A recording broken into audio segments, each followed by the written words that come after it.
welcome to the RSGPodcast episode 73. No, 72.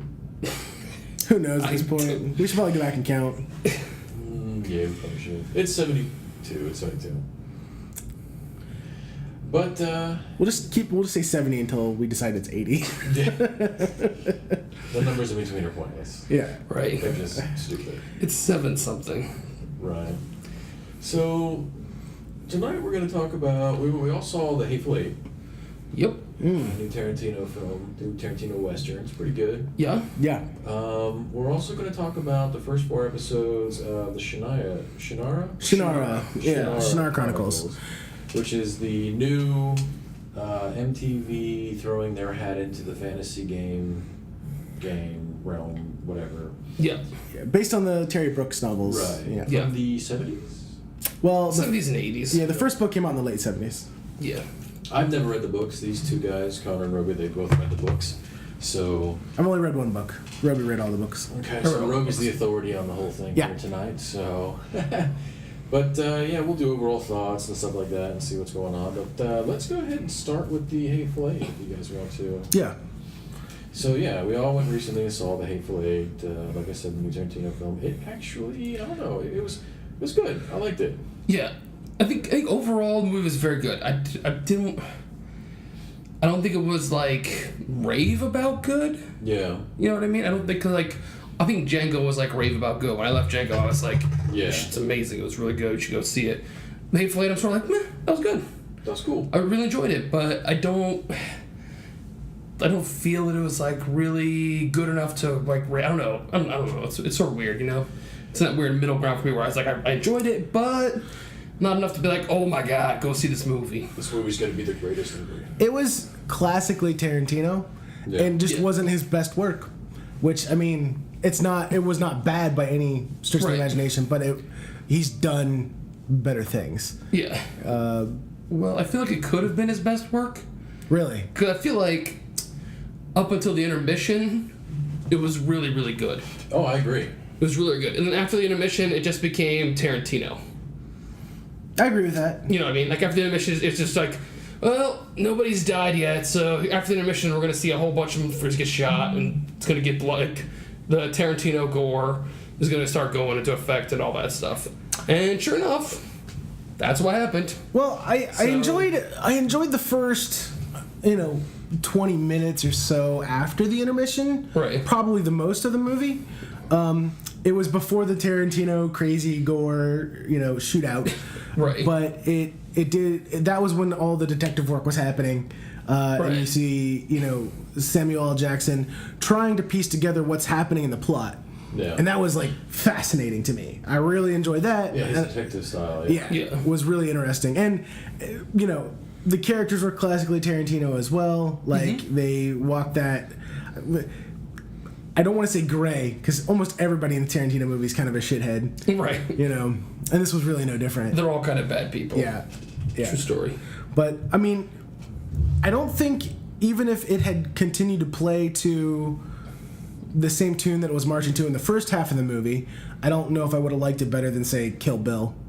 Or anything like that. I'm talking about Kill Bill as a collective, Volume 1 and 2, or either one of the Kill Bills? Well, Kill Bill 1. I liked 2 as well. Mm-hmm. But, yeah, 1 was just a masterpiece in my opinion. Yeah, my favorite was 1, especially, like, I love the battle between Uma Thurman and Lucy Liu, the Oranishi fight. Like, that was classic samurai film. It was awesome. This one kind of, like... For me, with this movie, I went into it really wanting to absolutely love it because, I'm a huge Tarantino fanboy. I went in there after watching Django, and it was just one of the best things.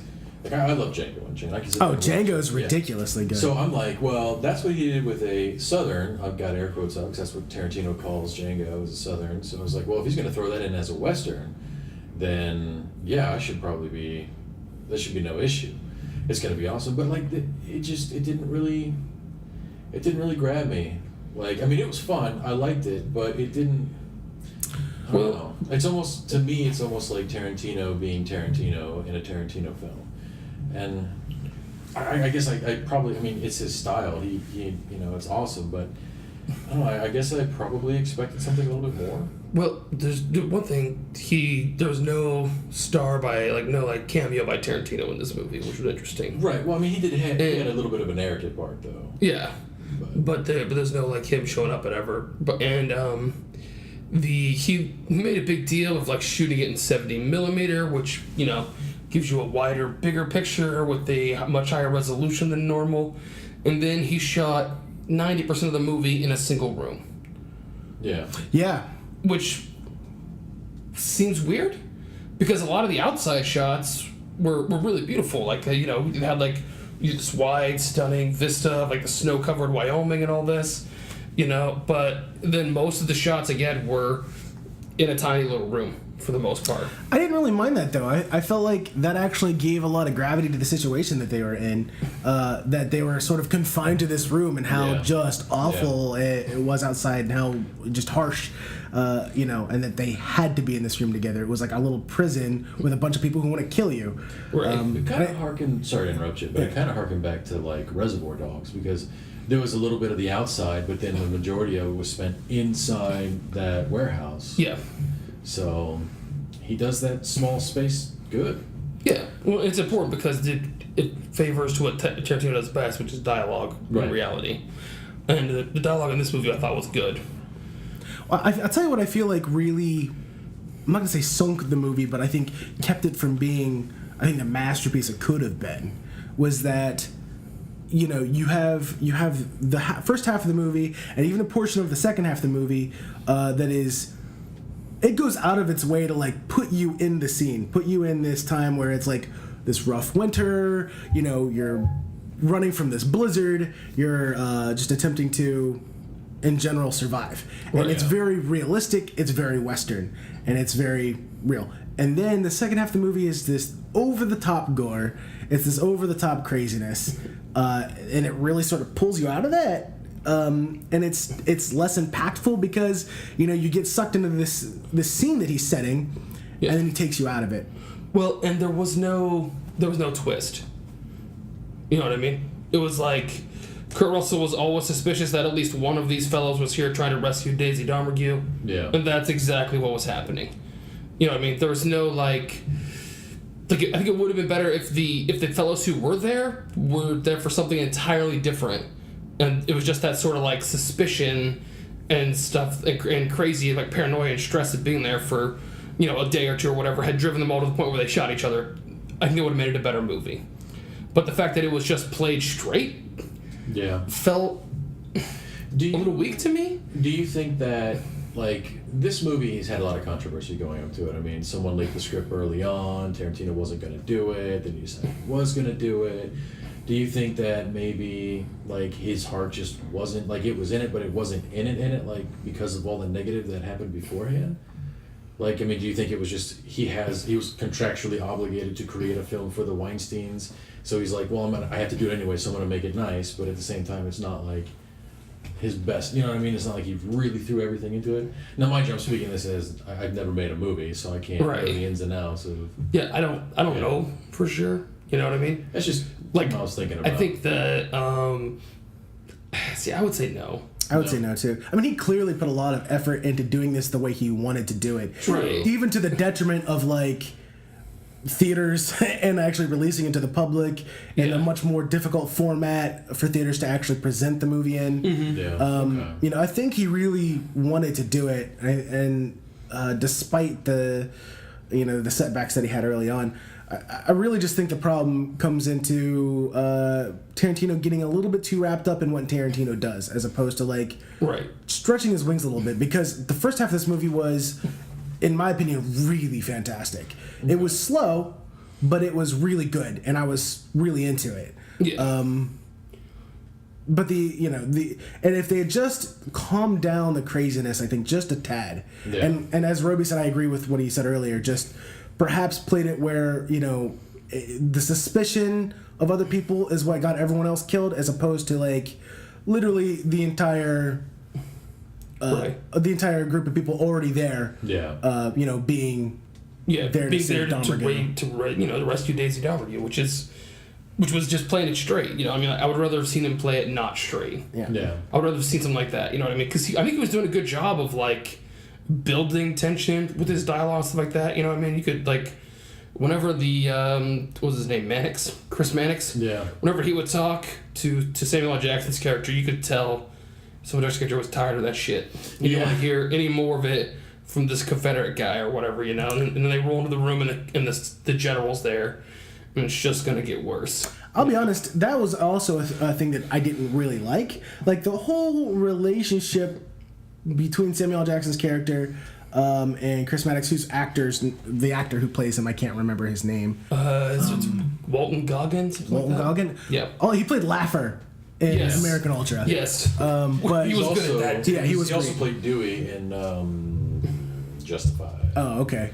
Well, he was fantastic. Yeah, I really liked him in this movie. Yeah. But the tension between him and Samuel L. Jackson was more than palpable, and I really liked that. And then like it just goes away. It doesn't fade away. Well, it doesn't slowly change. It just evaporates. Yeah. It literally, because it's brought to a boiling point when Samuel L. Jackson is purposely egging on the old general to pick up the gun and try and shoot him so Samuel L. Jackson can kill him. Yeah. And the entire time Chris Maddox is going, don't do it. Like, he obviously reveres this old man as a great war hero. And then he picks up the pistol, the old man picks up the pistol, Samuel L. Jackson kills him. Yeah. Right? And then after that scene is when you get the intermission, and directly after that, it's just they're buddies now. Like, that tension's completely gone. Well, they're not buddies directly after that, right? Pretty much. Because Mannix, well, after that the action starts and two people get poisoned by the coffee. Right. Poor OB, who never did nothing. Spoiler alert, by the way. If you But- don't already know. Yeah, but poor OB dies. Yeah. Who never did nothing but be a damn good that driver. man. And then Kurt Russell's character dies early on from getting poisoned by the coffee. And Chris Mannix has like a come to Jesus moment where he almost also drinks the poisoned coffee. And the only person who he knows for sure didn't poison him is Samuel L. Jackson.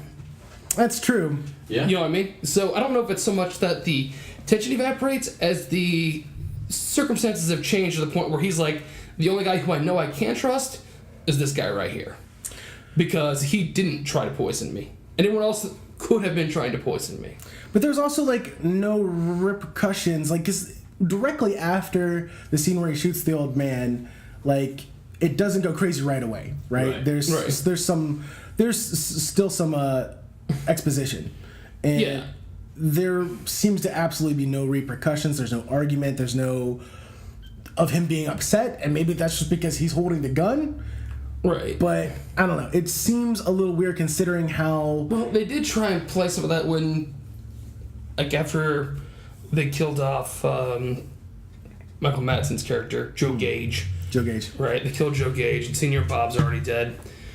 And then Domergue's trying to convince Mannix to come to her side and shoot Samuel L. Jackson's character. So there was some feeling, I think, there that, like, there's no good reason why he doesn't take that deal, right?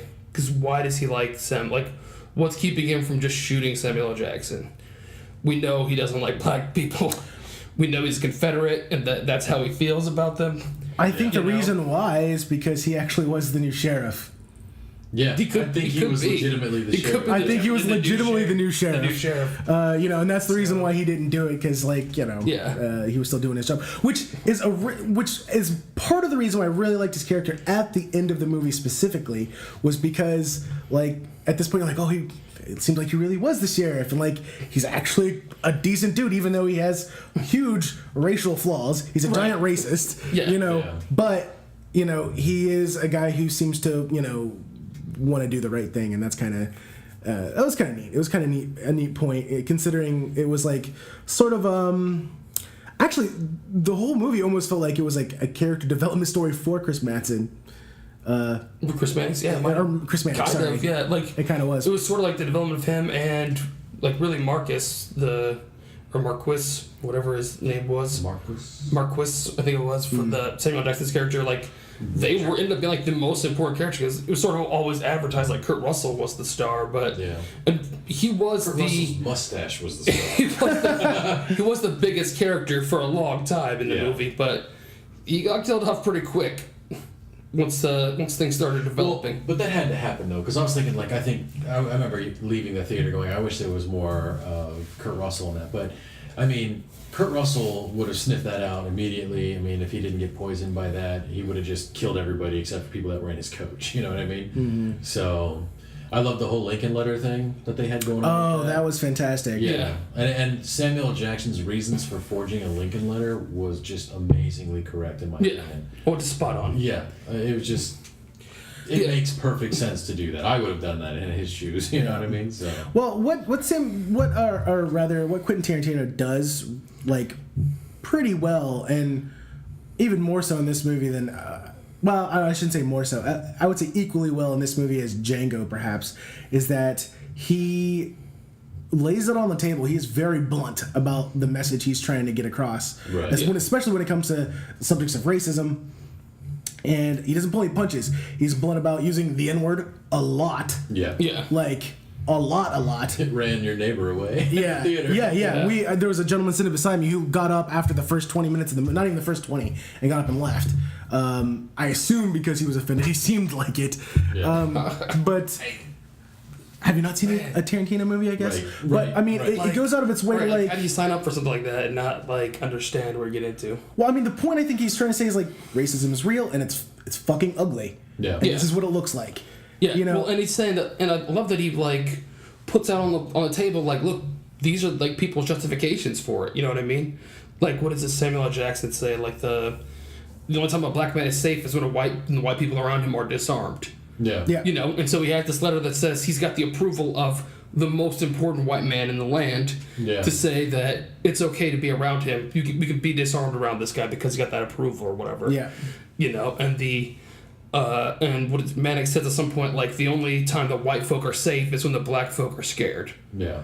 You know, and he sort of lays on the line, like, these are their justifications. Like, they don't feel safe. You know, and they don't feel, no one feels safe unless the other side has at some sort of disadvantage.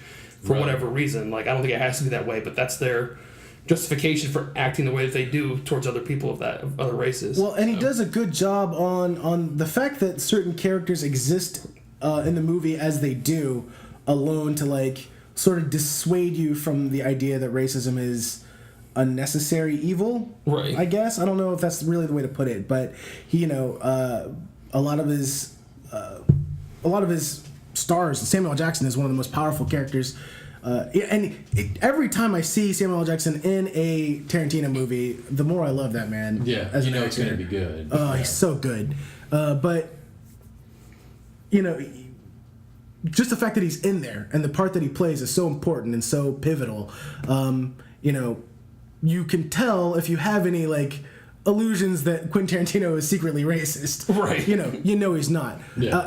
But the message is in there that it's not like this racism is an ugly, complicated thing, and it's not, and it's deeply ingrained in our society, and it's not going to be something you can just yank out. Right. And it's all based on fear. Yeah. You know what I mean? It's all based on fear. Yeah. Which is what he points out without being like, I don't think he was heavy-handed about it. I wouldn't say necessarily heavy-handed. I would say it's just the only reason why I say it's not heavy-handed because it was so blunt. Right. You know, it was just so like this is how it is. Yeah. You know, I mean, it didn't feel preachy. That's what it was. It didn't feel preachy. That's what I'm saying. Like, it wasn't heavy-handed preaching. It wasn't like, you know, it's wrong because whatever, blah blah blah. It's a statement. Just like this is the way it is, and it's not good or bad. It's just the way it is. I mean, whenever you put a Union major in a small room with a Confederate general, tensions will be high. Well, not to mention you have Manx Raiders or whatever there, which was like a big war group. I mean, there was going to be issues with racism, though. Like, you could just see it. I mean... Yeah, well, it's set after the Civil War, so that you have issues of racism involved. Well, I mean, I feel like it's bad. Like, I feel like it's definitely bad. He's definitely saying it's bad. But, like, at the end, you know, you have two men, like, dying, bleeding out, Samuel Jackson being one. You know, obviously a big proponent for the black man and for, you know, the abolition of slavery and all that stuff. You know, Yeah. in communications, supposedly, obviously not, with Abraham Lincoln, all this stuff, he was like this shining member of his race, supposedly, in this movie. And then you have Chris Mannix, you know, who's on the other side. And then there's a lot of tension between them throughout the entire movie. And then at the end, there's a reconciliation. Yeah. And even though the reconciliation, I still feel like it came a little quick, you know, was obviously going in that direction. Yeah. And it was good. And that's, you know, that's sort of the message he's getting across. Heavy-handed, maybe a bit, but it's hidden pretty well behind all the Quentin Tarantino madness. Right. Like, it probably would be heavy-handed in any other movie that wasn't a Quentin Tarantino movie. Right. I agree. But Tarantino take it to the next level of insanity, so you don't even notice it anymore. Yeah. But it was really good. I mean, I even loved Damagoog's character. She was just... Oh, Jennifer Jason Leigh fucking killed it in this she movie. just went with everything, like the abuse that Russell was giving her and everything else. She was just rolling with the punches. She knew things were about to change, but like... Yeah, the relationship between her and Russell was just fucking... Like, it was messing with my mind. It was fascinating. Yeah. The whole time messing with my mind. It was fascinating. He punches her, calls her less than trash, but protects her, wipes her face and stuff. Right. It's Cleans her up, feeds her, makes sure she's, you know... Yeah. Well, because, you know, he wants her to live until she goes and hangs. Yeah, but she's not going to starve to death in the next, like, 2 or 3 days. Like, he doesn't have to, like, do... You know, he's got, like, what, like, he's giving her this beef jerky or whatever and all... Well, I think a lot of it has to do with it wasn't his monologue, but the British fellow, I don't know the actor. Tim Roth. Tim Roth, thank you. I always forget his name. Roth. Tim Roth. Yeah. His character, whose name I don't remember from the movie, but... Something Movery. Oswaldo Movery. That's right, Oswaldo Movery. Yeah, had this fantastic monologue. This movie was chock full of fantastic monologues. Yes, let me say. Because that's what Tarantino does. It does. Yeah. It is. But he had this fantastic monologue about what justice is and why. Because the whole thing is they're taking her to be hanged. He could have just shot her, brought her, and got the $10,000 bounty, but he was taken to be hanged because that was justice. Right. And that's the reason why he does what he does, because he believes in justice. So the whole point is he's taken into, you know, to here to be hanged. But at the same time, it's like this weird thing where he has no problem like hitting her and smacking her around. Right. But, you know, he's feeding her. But it's like this thing where he's like, I don't want to say he doesn't believe in being unnecessarily cruel. Right. I guess. Just enough to get his point across. Right. Yeah. Which is shut your mouth. Such a weird thing. Well, he was constantly just like, I'm the one in power. That was just constantly sort of the reminder. But So, interesting factoid for you: the guitar that Jennifer Jason Leigh was playing, yes, was on loan from a museum, and it was not the prop guitar that Kurt Russell was supposed to smash. Oh. So when he grabs it, it just hauls off and smashes it. Her reaction is like 100% real. That's not her acting. Her reaction is like, whoa. You can see her just like, whoa. Like, she's like expecting everything to stop because he just smashed it. But he kept rolling, and they used that take. That's fantastic. They were supposed to have gotten a prop that he was supposed to smash, but he did not. That was on loan from like a museum somewhere. Where he just smashed it. Because he didn't know. That was in the script. That's why it was one of the best parts of the movie. But her reaction is like so 100% genuine because it is 100% genuine. Because she knows that it's not supposed to be smashed or whatever, and he apparently doesn't know it's not the prop, so he just goes to town, smashes it up. That's fantastic. That was crazy. So like, if you go back and watch it again, watch her reaction when it happens, because you can see like she's out of character. You can see her like snap out for a moment, out of character, because she's like looking around like did you just see what you just did? What the fuck's going on right now? You know? Holy crap! Yeah. I wonder how much he had to pay out for that. I don't know. Tarantino. Because I mean, yeah, it was. There's a reason why it was in a museum. Right. A lot of money. Yeah. So, yeah, not supposed to smash that guitar, and he did.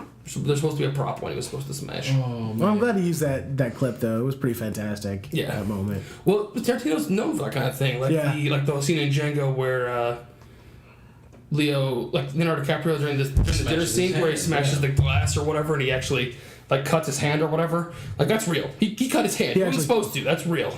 And he just keeps playing it or whatever. So they just use that. Like wipes his blood all over her face too. And So her reaction was real too when she's like, "Oh, that's his blood." Yeah, that's for real's blood.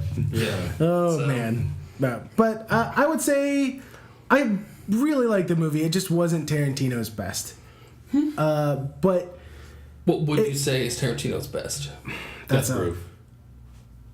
I just like muscle cars. no, I would not say Death Get Proof. out. Get out of here. No. Get out. Death Proof. I like Death Proof. It's not my favorite. I'm not saying It's Death not his Proof is best. bad. I like it. It's not his best though. Like, it's really... Not even top 5 in my opinion. It's really Your opinion. a toss-up for me between... Like, Django Right. was just so good. And then Kill Bill, the first one, Volume 1. And Pulp Fiction, because that was like my first real introduction to Tarantino. Same here. Like, because I saw Pulp Fiction first, and then saw Reservoir Dogs, and then everything else, But- then Jackie Brown and stuff Yeah, like Right. yeah. I would say it's probably between... I would say Kill Bill and Django. Those are my two top, and I have a hard time choosing between those two. that. Pulp Fiction's probably my favorite, just because like I had watched that so many times and didn't get tired of it. It was just... I don't know. I always enjoyed it. I didn't really relate to any characters because I don't live that kind of life. But Right. at the same time, I was like, this is good. Yeah. Well, the monologues again Fantastic. are really good. I just Yeah. Jules and Vince. Yeah. Yeah. Vincent. Yeah, I mean Vega. Yeah, Vincent. Yeah, Vega. Vincent I mean, Vega. just those two. I could watch an entire extra movie of those two. Oh yeah, alone. Yeah. Yeah. Well, and that's. I mean, Pulp Fiction was one of those ones where those were my favorite scenes with those two. But a lot of the other scenes, I was like, not nearly as like entranced by. Well, I think what I like the most about like Reservoir Dogs is the guy who plays. Oh, I can never remember his name. Bill, is it Maxton? Well, Bill Maxton, yeah. He's the one that was in Kill Bill. He's the one that was in Hateful Eight. He was Joe, right? Joe Gage. No, that's That's Madsen. Michael Madsen. Michael Madsen, yeah. Michael Madsen, yeah. His character in that is Vincent Vega's brother, which I thought was awesome, and I would have liked to have seen a brother Slaughterfest. Yeah. That would have been cool, but Yeah. they all died. Yeah, those are my two favorites. I actually like, and there some of the stuff I don't like. I didn't like Jackie Brown that much. I didn't like Reservoir Dogs that much. A lot of people love Reservoir Dogs. I think Reservoir Dogs people loved it because it shows you that you don't have to have a big budget to do a good movie with action bits in it. Because I mean, it was kind of different for its time when it came out. It was. Oh, it was. I mean, Reservoir Dogs is like. What did it say? Miramax is the house that Tarantino built with Reservoir Dogs. Yeah, Pulp pretty much. Fiction. Yeah. Mhm. So I would count Dusk Till Dawn in there as like easily, It's Timothy Rodriguez. but it was a Rodriguez. Yeah, it was a joint effort. at least on the first half, there was heavy Tarantino influences on it. Well, the whole thing was Tarantino had a half of a heist movie and Rodriguez had half of a vampire movie, and they just sewed them together to make Dusk Till Dawn. And it was fantastic, all Yeah, of it it. was, yeah. Yeah. So, anyway, Selma Hayek. right? But First movie I saw her in was that, actually. Dusk Till Yeah. Dawn. But Also great and desperate. what's your Yeah. favorite And Once Upon Tarantino a Time movie? in Mexico. Also good movies. I would say Kill Bill, probably the collective volume 1 and 2, because I really enjoy both of them. I mean, they're very different movies, But they're both fantastic. but they're both really good Yeah, movies I would agree with that. in different ways. and he always casts so well. Like, just He really does. I can't think of what's the guy's name who played Bill. Oh, the guy who killed himself with autoerotic Yes, asphyxiation. Kung Fu guy. Yes. How man, I feel bad for not knowing his name now. Yeah. And just so everyone knows, Roby's not being racist. He was literally on a show called Kung Fu. Right. He's a white guy. He's actually half Asian. He's half Asian. He's half Asian. He's yeah. half Asian. He looks mostly Is white. it Dennis? Something? No. Because they cast him because he looks mostly white instead of using Bruce Lee for that role. Right, which is crazy. David Carradine. Thank you, yes. Carradine. Yeah.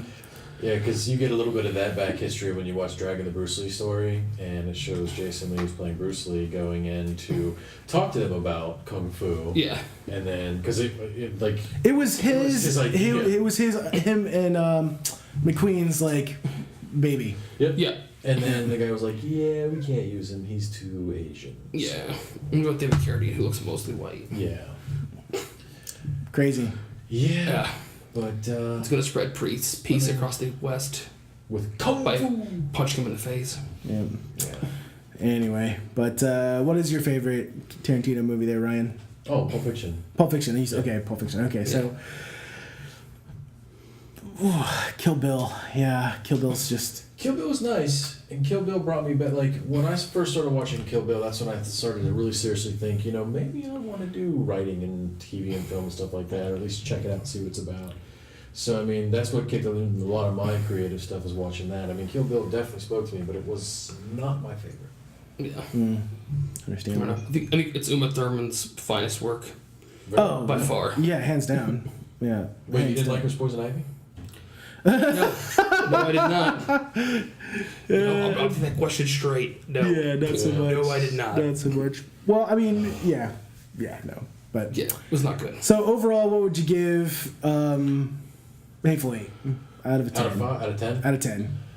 8. Yeah, I give it 8.5 maybe. I think it's a solid 8. Yeah, it's a good movie. It is. I mean, we may think it might not be his best work, but at the same time, I mean, it doesn't discredit it at all. It's right. Fucking amazing. Being not Tarantino's best work still puts him in the top 90th percentile of movies still. Yeah. So yeah, hands down. There's a lot of. There's no Tokyo Tribe, is all I'm saying.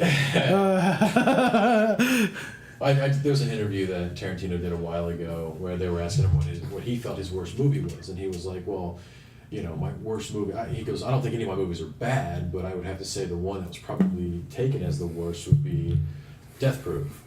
And he said, it's not a bad movie, it's just not my best. Right. And I'm like, okay. Yeah, I'd agree with that. So, but... Well, do you guys want to keep going on that, or are we done on that? We're good. I think we're good, yeah. Wrap it up. Check it out.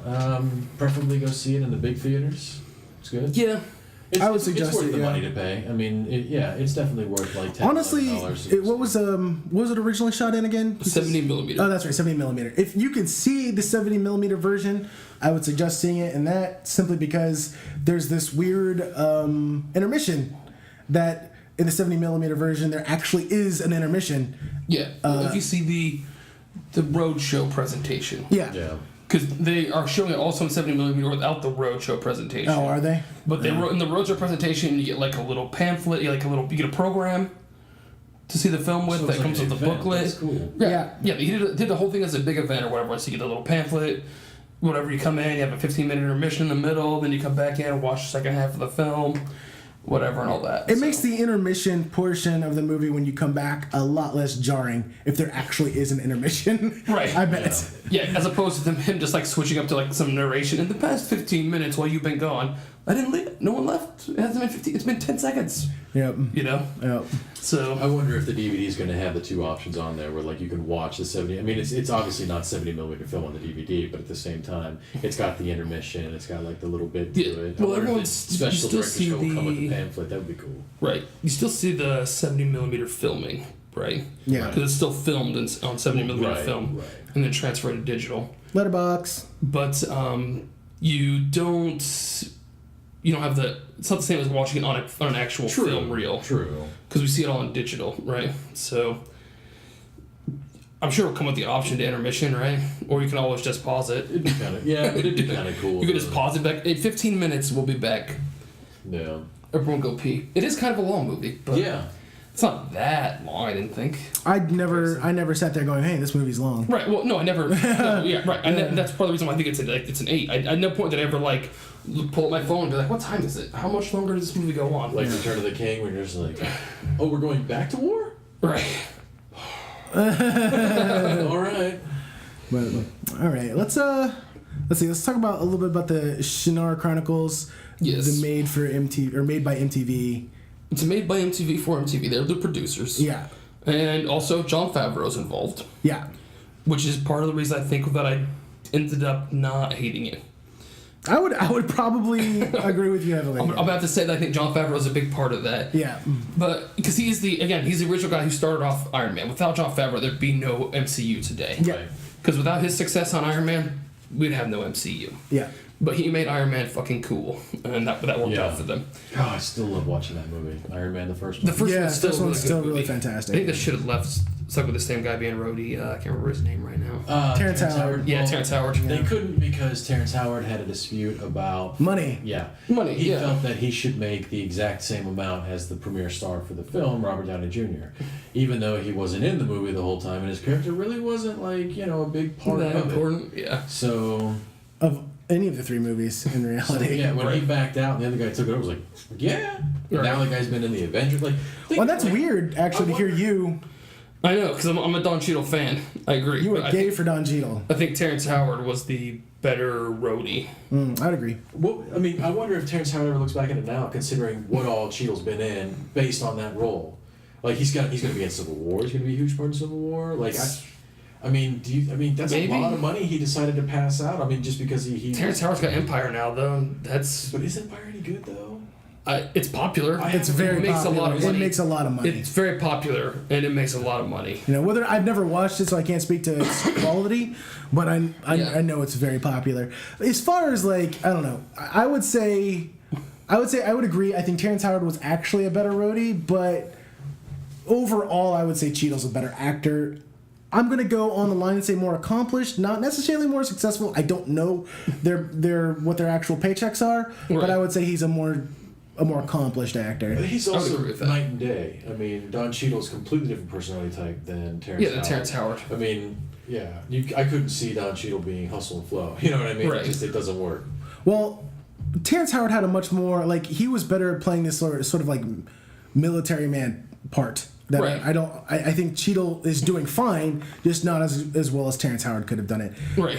Well, Cheadle almost seems more of the toady military guy and less of the I'm in charge of doing this because I want to be doing it guy that Howard was. Yeah.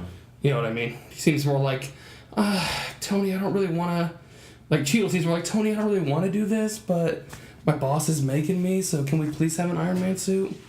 Whereas Howard would come in give me a fucking Iron Man suit, bro. It's really cool. Yeah.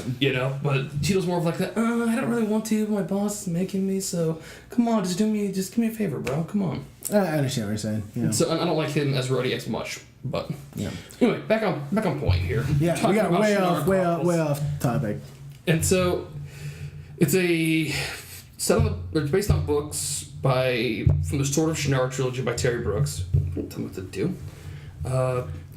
And the books were released in 77 through 85, trilogy of books. Okay. Sword of Shannara, Elfstones of Shannara, and Wish Song of Shannara. The Shannara Chronicles TV show is based off of the second book in the series, The Elfstones of Shannara. And in it, we have the hero Amberly, and she is an elven princess, Amberly Evandil, or Alessadil. I don't know. Something else. It's Alessadil. And then Will Almsford, who is half human, half elven, and the last scion of Shannara, which is the popular thing to be in the Shannara series. Because every Shannara book is pretty much said last scion of Shannara and needs to go find a magical artifact of Shannara to kill the ultimate evil. And I know bring they called happiness to him realms. the last scion of Shannara, but for my mental health, can we just call it the next scion? Yeah. Well, theoretically, they're always the last one. No, they're not. If there's the last one, it stops after that. Until they have a kid, they're the last. If you have 3 apples and you eat the last apple, is there another apple after that? He's the only scion left on Earth. There's a seed. Right Then now. the only scion is the correct verbiage for that. Still the last one. No, Everyone's the last one. No, if you have an apple and you eat the apple, the last apple, is there an apple after that? No. There's a seed you can plant and grow a tree. Unless it's But this is not the last apple. I'm just gonna call it the next. next scion from now on. I can't take We're not. it. I can't take it. I can't do it. These are elves. I can't- Not apples. Okay. There is a tree involved, though. There is a tree involved. And the seeds too. Let's be honest. So anyway, the story of the Elfstones is that there's a magical tree called the Elcris, and this magical tree was put up years and years and years ago, thousands of years ago, essentially, and it's the key that holds the demons in a different realm. It keeps the four lands safe from everyone else. And so when we join our story, the Elcris is starting to die and go away, and as it's going away, it's releasing the demons. Each leaf is a demon. Yeah, I think that's a horrible adaptation for the TV series. Yeah? Yeah. Well, for one thing, it puts a finite number on the demons, right? True. Like, theoretically, I can count the number of So- leaves on the tree and be like, this is exactly how many demons They've had enough time. that we have to kill. So, right? okay. So I can count them up. So As opposed to in the book, Okay, yeah. That's they what I'm just, going. as it gets weaker, it's easier for the demons to push against the barrier and come through into the world. So as it dies and gets weaker, more and more demons can push through and come in. This is so Dragon Age, it hurts. So... Well, I mean, everything's a little bit derivative, and that's being Dragon Well, I Age want being to say derivative Dragon of Age the is book. Right, so Dragon Age. Shannara that it hurts. Yeah, it's just But- funny because like watching, they're talking about the Veil and Demons of the Other Realm, and I'm like, I've Yeah. seen this before. Yeah. Well, lots of fantasy is derivative of, Right, of other right, fantasy. yeah. So, but I just want to say this is first. Fair enough. So it is. it's before Dragon Age anyway. Right. Yeah. So it's after Tolkien, but before Dragon Age. Right. In the fantasy. Yeah, I'm trying to think of where D&D fits in there. I would say D&D's in the 70s. Yeah, I think it's early 70s, like 72 or 73 or something like that. So it's technically after D&D. Yeah, but D&D doesn't necessarily have a storyline. They have A themes. solid Yeah, core storyline to it. no, It's got concepts. Yeah, But doesn't really We're have talking like about a- we're talking about derivative, so something being derivative, not something being like. Yeah. The themes I don't know that I would can still be derivative, like, Yeah, all right. and there's not really a veil in the Lord of the Rings either. So No. I mean, that's mentioned. No. Yeah. But so anyway, so demons want to start the veil as the tree gets weaker, more demons come through. Right. The first demon to come through is the badass Dagdamor. Conveniently, the first demon. He's like at the front of the line, like, no, guys. This guy. Well, he's the first demon because he's the most powerful demon. Right. And no one else is going to fuck with him. Because other demons will try and they'll get killed. So they don't do that anymore. Because the demons have had thousands of years in the Forbidding to sort out the hierarchy of Right. who's who and who's in charge of what. Right. So, and they've done so. It's the Dagdamor. Yeah, it's the Dagdamor. He's the badass. So he comes through and such a badass guy. So anyway, the plotline is that Amberly and Will and this Eritrea chick who's a rover girl, who are basically gypsies, are going to have to take the seed of the tree, bathe it in the blood fire, wherever that's at. They have to find Whatever it that first. is. Right, whatever that Safe is. zone. It's in Safehold. Safehold. Wherever Safehold is, put it in the blood fire, It's whatever that on a is. mountain. It's called Skyhold. Dragon Age. Yeah. Sorry. So anyway, take it Safehold, bathe it in the blood fire, whatever that is, bring it back and replant it, and that will put the demons back in the Forbidden because the Elpress will be reborn. So now that we have our basic plot down, Yeah. how's the execution? Well, this book, I think the TV series suffers some from being picking from the middle book. Being MTV. Well, Well- we'll talk about that later. Okay. But I think that the whole story somewhat suffers from being from the second book, right? Because it's a direct play off of the first book. Like there are a lot of things that are relevant that happened in the first book that had we had a show about the Sword of Shannara, we would have had. And I feel like, and maybe this is just me being a sexist asshole, that we did the Elfstone of Shannara because it has two moderately important female characters, Moderately. one of which that we can... Well, in the book, Eritrea Never is a mind. little One's more than an chosen one, object Oh, okay. in the book. She's basically just a prize for Will Okay. in the book. She's not... I wouldn't say that she... Like, they are really upplaying her importance Okay. in the whole adventure here. She is around for like 2 chapters near the beginning, disappears for like 3/4 of the book, shows back up later. That's not the case here, No. right? No. So yeah, she's way more important in the TV series than she is in the book. So you admit to being a shitlord. Yeah, apparently. Because I feel like we didn't do the shorter snark because we're also trying to capitalize on the like, go Katniss, go Divergent series lady, whatever that girl's name is. Yeah. You know, all that sort of like girl tween power popularity that's going on right now. And so that's why I picked the Elfstones, because there is a female character who is a hero. She's the heroine of the story. I mean, Right. Will's around, but he's not the hero of the story in reality. The book is all told from Will's perspective for the most part, but in reality, Amberly is the hero of the story. And I feel like that's why we picked the Elfstones, and I feel like it suffers somewhat because, again, they have to refer to things that happened in the past without ever really explaining about the Sword of Shannara and the race wars that happened and what the race wars were and what it meant and like who the Warlock Lord was and why they think magic's all gone from the world and all that stuff. I mean, I'll say, just from me watching the first 4 episodes here, it's like, it just feels way rushed for me. Like, I'm watching this going, the only thing that was as rushed for me when I talk about like movies and stuff was like, I don't know if you saw 300 Part 2 or whatever. Oh, we all saw it. We were all there.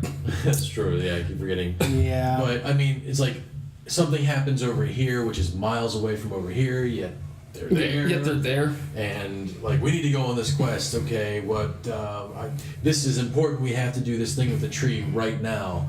Right. But you can go bathe first and get all cleaned up and put your fancy dress on. That's totally cool. We'll catch up tomorrow. Yeah, well, a lot of that's the made for MTV stuff. Like True. the one scene, the first scene that really hit me, because the series starts off, she's deciding to run for the Chosen. In the books, the tree just chooses you. They bring all the youths of the appropriate age, like everyone who's turning 17 this year, gets lined up and circled around the tree, and the tree just taps people like you're you, and you. You're on my team this year, and they spend that year being gardeners for the tree that never dies and doesn't need water. But they spend that year being the keepers of the Elkridge tree or whatever, and they keep the gardens up and stuff like that. And in the book, Amberly had been chosen 10 years ago. And she did have the same thing. She had the visions, and it was freaking her out, and she didn't understand what it was, and she felt like that the tree was trying to make her into something that she didn't want to be. And so she freaked out, took off and left, and has been incommunicado for 10 years. No one knows where she is, what's going on, right? Then the whole thing develops like it does in the series. But that paints her to be cowardly. Yeah. Well, which isn't okay for the TV series. Right. Because we're all about well, she did run away still. Yeah, but she did it to protect somebody. Right. Yeah. Which is a totally different, which changes, I think, her general theme and the general progression of her character, I think, in general. But maybe for the worst, maybe it'll still be okay. I don't know. Well, I think the important thing to remember here is, and you're already very much aware of this, is that it is very popcorn. Right. It is very popcorn, and it is definitely made by MTV for MTV for the people who watch MTV. That generation of people, the like 12 demographic, to 22 range of people. It's definitely it's not for me. Right. So it's not made for me. It's not made for you. It's made for people who are much younger than us. It's definitely been, I'm gonna just say, modernized a bit for this crowd. Yeah. And for the sentiments that are strong and in the forefront of our minds now. Right. So that being said, for what it is, because I read the first book when I was like 10, and I honestly don't remember hardly any of it. And I've never read the second book, and this is all based on the second book, so this is all news to me. Mm-hmm. Watching it for what it is and for who it's aiming towards, it's, I think, a very strong show. I agree. Yeah. I think it's very good for what it is and for who they're pitching it to. It's very good. Yeah. And I think that it will be interesting to see, like I think I said, I don't want to spoil too much unless you guys don't care about how the whole thing's going to end out. I'm going to watch it in like 4 episode blocks anyway, so... Yeah. Right. So, okay, because in the end, I don't know if you guys have seen this foreshadowing enough yet or not, but Amberly's going to have to die to become the new Elvis. Oh, yeah. Bathed in blood, yeah. But Will and her, like, through their travels, her and Will fall in love with each other, but she finds out when she bathes in the world fire, or the blood fire or whatever, that she's going to have to die and become the new Elvis. And that's sort of the arc of her character progression, right? She goes from someone who, like, refused, because the Elvis knew she was dying and was trying to prepare Amberly 10 years ago so they could get all this shit in place, have the seed ready to go, and rebirth the Elvis before the demon started escaping. Right? But no, she had to get But she didn't want to be forced into that role. She wanted to decide for herself, her own life. And then her character, where she sort of like comes to this point where she feels like it's better for her to sacrifice herself for the good of everyone else. You know what I mean? For the greater good and her sort of like nobility. Right. So she sort of like grows as a person and realizes that, like, you know, it's better for me to sacrifice myself and save all the other people than to be selfish or whatever. So, and that's sort of her dark in the story. But as a result, Eritrea was always sort of Eritrea, whatever, was always in the story as sort of like a consolation prize for Will. Duh. Because she literally, like, from day one when they meet Will, she's like, Will Almsford, I'm for you. Like, we're meant to be together forever. And Will's like, no, that's cool. No, that's not true. It's cool. I don't want you. Let's, like, leave me alone. But she's all the time, like, trying to seduce him and do things. She's all the time like, I'm for you. And he's like, no. And then at the end, he's like, well, Amberly's a tree now, so it's cool. Let's be together. So she was always like a consolation prize for Will in the book, and I hope that maybe they can make her character something more interesting in the series by having her involved more heavily. Yeah, I think the modernization definitely isn't going to hurt that bad. I think it's going to be fine. Right. And maybe even a little bit necessary. I mean, because she's a little more than a gold reward for doing a good job, Will Almsford, in the book. You know what's funny is, I mean, now that I'm going back and reading a number of different book series written back in the late 70s, early 80s, wow, were we sexist. Holy crap. Have you read Conan? Conan's a great example. Just the books that you had told me to read that were pretty good, the Amber series. Yeah. Holy crap! That is just so much sexism in those books. Yeah, but and part of it's like I don't want to say that it means like Roger Zelazny or Terry Brooks was a sexist. Part of it's like the fantasy tropes that exist. Yeah. That are just so commonplace. Like in the end, the boy gets the girl. In the end, that's just the fantasy trope that's in place. Everybody sort of feels like they have to be there, and some of it's like the time and place that they're writing to, right?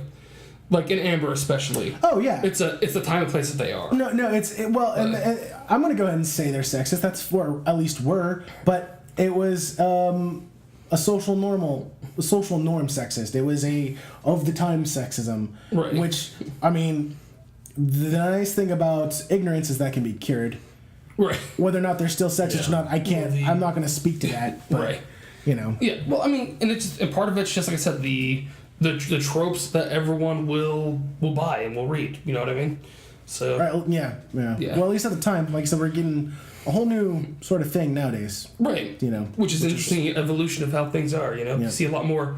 I do a lot of going. I'll go to Barnes and Noble a lot and check out the new books. If there's anything new, and I've noticed that more and more, these shelves are filled with women writers writing lead female characters in the sci-fi / fantasy genres. Which is what I feel in the end sort of needed to happen to really change the genre, because as long as males are writing for the genre, they're going to write stories that appeal to them, and they're going to write characters that they relate to, and they can actually write for, because that's going to make the character more interesting, more fleshed out, because they're writing a character. Right. You know, and not always. Some other writers are extremely gifted. They can write for opposite sexes. I've seen it before, but you know, a lot of times that's not the case. Yeah. Now, with that in mind, I do think that MTV also plays to the bad side of that thing on some levels, right? Like, Amberly is constantly like dressed up in ridiculous fashion. Yeah. Every elven male wears the same basic tunic and pants that every other elven male wears. But the elven women are all like dressed up in ridiculous fashion. Like, I don't know. I don't think she has a single shirt where the neck and sleeves are attached to the torso of her shirt. I don't think she has a single one. Other than the one she ran the race in at the beginning. I don't know why that bothers you. Where they're attached or whatever. Why does that bother you exactly? Because it just feels unreal. It's a fantasy setting that's not real. Oh, okay, I understand that, but it feels wrong in the universe, I think. Well, I mean, that mean? could easily apply to having read the books. As someone who's only read the first book and doesn't remember it too well, it doesn't bother me in the slightest. It honestly doesn't stand out at all. Yeah. You know, and for, you know, fashion-wise, with males wearing less elaborate outfits than females, that's some serious real world like parallel there. Like it's perfectly fine. I understand in my opinion. So, okay. Doesn't bother me. It doesn't really bother me at all. But then again, I didn't read all the books, so yeah. Well, I mean, it just doesn't. It feels weird, I think, in the sense of the world, but in that like she spends so much time like dressing up in the weird things. I don't know. It's something I noticed that I felt a little more like made for MTV. Yeah, with the sense to me than it did. Like she's got a pair of gloves or whatever where it has like these 2 fingers and this finger, and it comes out over the thumb here, finger. Right? And then like halfway down her arm or whatever. I'm like, that's not useful. It looks cool. Well, it's fashion. It's not useful for anything. But that's the feeling, the sense I get. It's just a fashion thing. Yeah, that sort of like fashion thing didn't make sense. They're not. They shouldn't be rich enough that they just waste things like that, especially not the elves. Because the elves are very like this is a book. Yeah, nature-based people that like we take what we need and nothing more, and stuff like that. And so they wouldn't have this like stupid thing. Yeah. There was a lot of leather. Well, it's a very much a book versus the show sort of. And so I just feel like the fashion feels out of place to me. Well, you know what seems more MTV to me than that is Will, his character, and all of his crazy anachronistic lines. Yes. Like, everyone else is speaking in this sort of very proper, I'm not going to say proper English, but this more formal sort of tone for the most part. And then you have Will who's like, sup guys, sup dudes. He's not actually saying right. But it's noticeably different and more laid back. Well, and Will's character is also much different than he was in the book. Because Will's character, his mother had died 10 years ago. And he was in Storlock, and he'd been in Storlock for 10 years, trained to be a healer to learn from the gnomes how to be a healer. And that's where Al-Anon finds him at, trained to do that. And he's like I think he's a very bland character sort of in the book. He's the vanilla guy who's like, we do the right thing because it's the right thing to do guy. He sometimes says, I'm not cut out for this shit. I don't know what I'm doing. Send me home to Storlock. I just want to go back and be a healer. But for the most part, he's like, I got to do the right thing to do because it's the right thing to do. So I feel like his character is sort of whinier in this than it needs to be. But it doesn't bother me too terribly much. I would have cast a different person, maybe. I don't. Well, that I would. Visually, I don't like him very much for the role. I would prefer somebody who is whinier as opposed to somebody who is vanilla and bland. Right. But that's fair. It's far too often that you get these main characters that are really bland. Yeah. It happens a lot. Yeah, and I think Eritrea's character is already more entertaining and interesting in the TV show than she was in the books. That's good. And I think that her character will have a little more flavor and they'll have a little more chance to.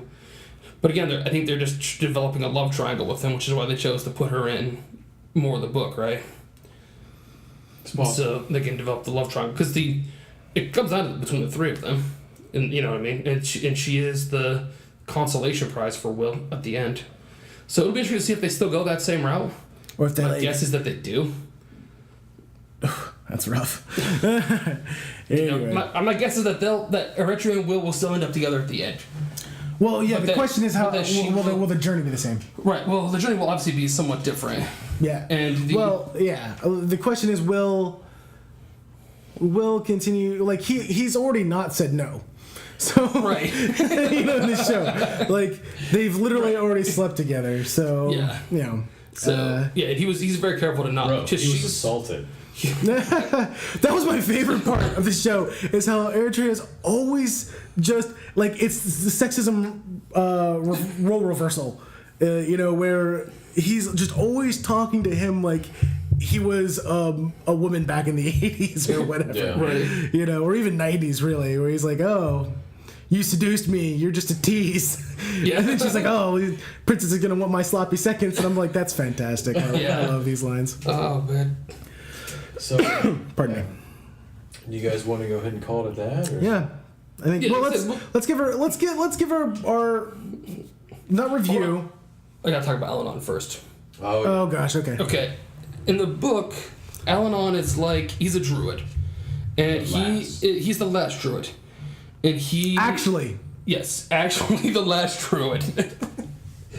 Just like Will of the Last No, Scion of he's Shannara. the next Scion. For now. We don't know if there's going to be another one. Maybe Will doesn't make it out, okay? Maybe he dies. There's 9 books. Maybe his heart explodes. And you've already told me that there's another 7 other Scions, which means that he's the next Scion. No, some of those other Scions are... Some of those books are back in time prequels. They go back to the days of Gerald Shannara. Okay. The badass king. All right. And then some happen in between the days of Gerald Shannara and our time now. Okay. Although with Al-Anon, because Al-Anon never goes away. He's the one constant. He's like Gandalf in Tolkien. He's the constant guy. The badass magician dude who's like, I'm gonna kill some shit. Except that unlike Gandalf, he's gonna kill some shit. Yeah. So, but in the book, Al-Anon was very almost otherworldly, I would say. He was an intimidating figure and very almost inhuman, really. Like nobody looked at Al-Anon like an equal or as a peer. No one ever said, I have this in common with Al-Anon. No one ever had that feeling once in the books. He's a 7-foot-tall figure. He wears a dark black robe with his head pulled over like Emperor Palpatine robe everywhere he goes. Half the time you can't even see his face because his robe pulled down so low. And he just wanders around doing badass druid things. Like, he never comes in the front door at the gate. He's also infamous for, like, sneaking past all the elven guards and just, like, coming in a window somewhere into the king's bedchamber and being like, sup, we gotta talk. He's like, why do you use the door? Well, there's a spy here somewhere. I don't watch them. They're obviously not watching windows, so it's cool. But... Oh, the Blackguard. Yeah. But yes, the elven blackguard and the home guard are useless because every one of the elves could just sneak past them. So, clearly they're not doing their job very well. Yeah. Well... But in the TV series, they seem to be going out of their way to try and humanize him. They set him up with a long lost love. They, you know what I mean? They're trying to make him real. They spend an episode where he gets hurt, and they have to carry him away, and you think he might die, or whatever. At no point in time do you think Al-Anon's gonna die in the book, except for maybe at the very end with the showdown that you know is coming versus the Dagda-Mor. That's the only time you think Al-Anon may bite it. But nobody else, not even these Furies can come. He says that he feels threatened by them. It's your Bing, man. Bing keeps doing stuff for you, almost like it's voice activated. It is. Go ahead. But so yeah, I don't like the way they're humanizing him in the book. I think Manu Bennett does a decent job. Because I think he can be a relatively imposing person. Oh, he's very imposing. So, and I think that's cool. I love that they did go ahead and do the weird tattoo, brand tattoo engravings on him and stuff like that. I thought that was cool. I like the way they do their magic. I like the way they do the evil guy's magic. And like I said, visually, it's very pretty. Oh, yeah. But I'm not sure that I'm 100% for the story. But for what it is, for being made for MTV, by MTV, for people who are obviously not me and have never read the books and will probably never read the books, I think it's good. What they've done with it is good. Overall, I give it a 7 out of 10 for what it is. So, back to the point of Al-Anon real quickly. I agree with you. I think there's something to be said for having a story with an unmitigated badass in it. And my only example that I can think of off the top of my head is Forward Unto Dawn. Yeah.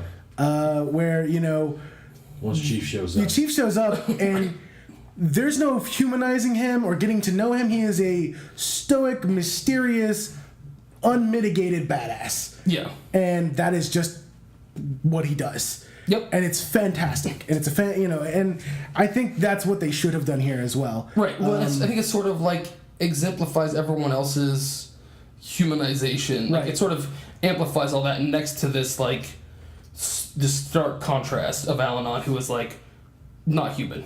Well, it's a bit manipulative in reality to have someone point out, hey, Al-Anon, you're kind of being a dickhead by just manipulating these kids. Yeah. Well, but you see, that's one of the themes in the book, though, is that Al-Anon feels guilty for that. Because Al-Anon is human inside, but he never lets anybody else see that. Right. Because he has to be this implacable force that says, because he knows the truth is, if they don't go and do these, he knows that what's her name is gonna have to go and choose to die to become the new Elcris. Mm-hmm. She doesn't know that yet. She hasn't figured it out yet. But he knows. But he knows that, but he can't tell her that because it might change what she does. He has to send her off, and it was the same thing with in the Sword of Shannara, where like he knew things were gonna go bad. He knew that the magic was gonna affect Shia Umsford, who was Will's dad, who becomes a drunk and useless or whatever. He knew the magic would affect him and it would be bad.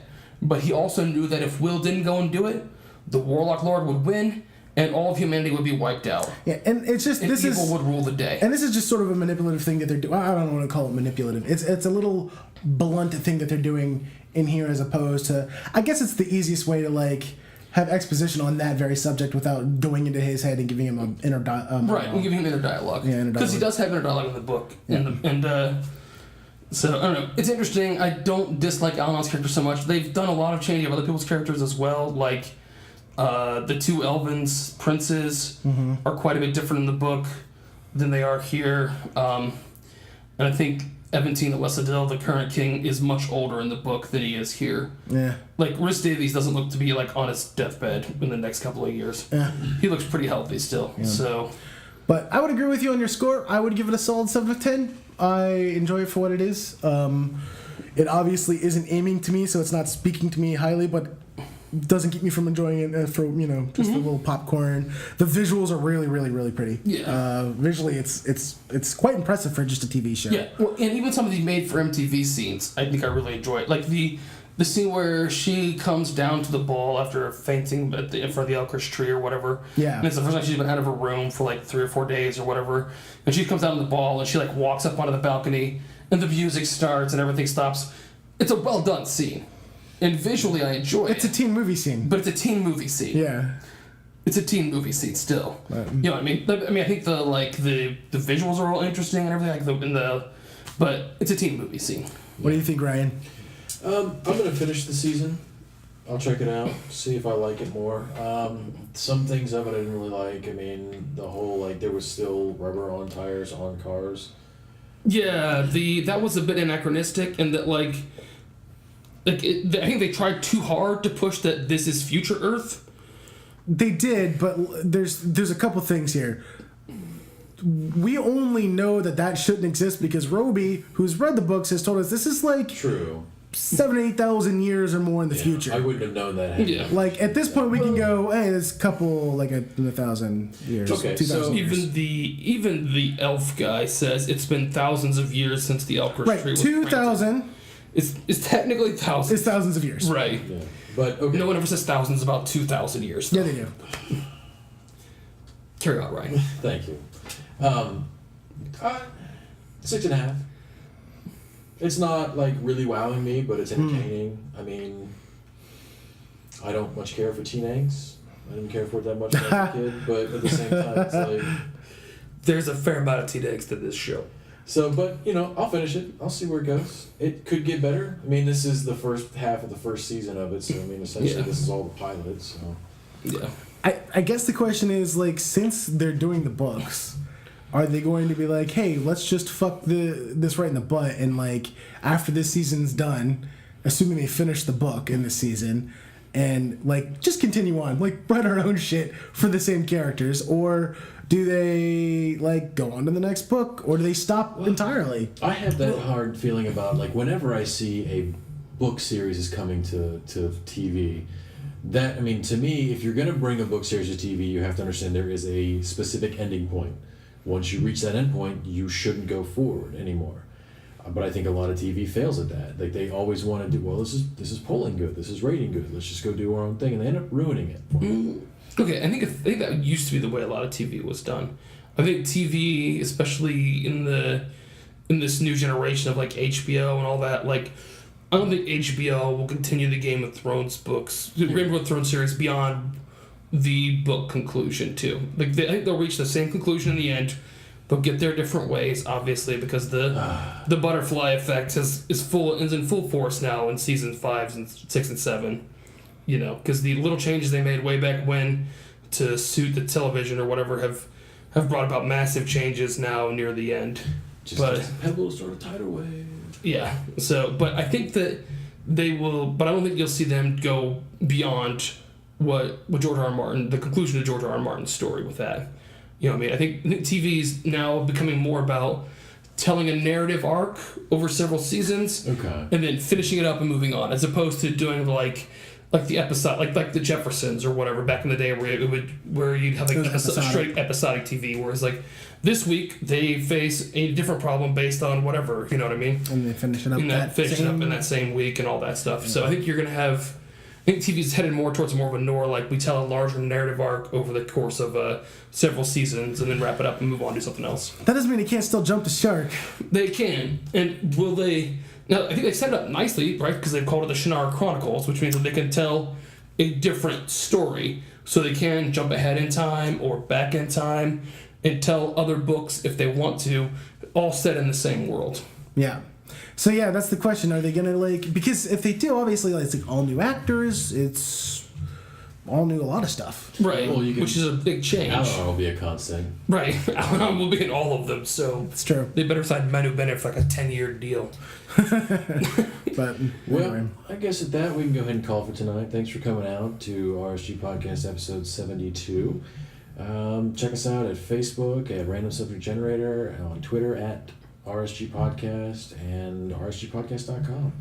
So if you like what you hear, leave a like, subscribe, leave comments if you disagree or agree. It doesn't matter. We'll tell you you're either right or wrong, which means if you agree with us, you're right. If you disagree, you're clearly wrong. So clearly. Have a good day.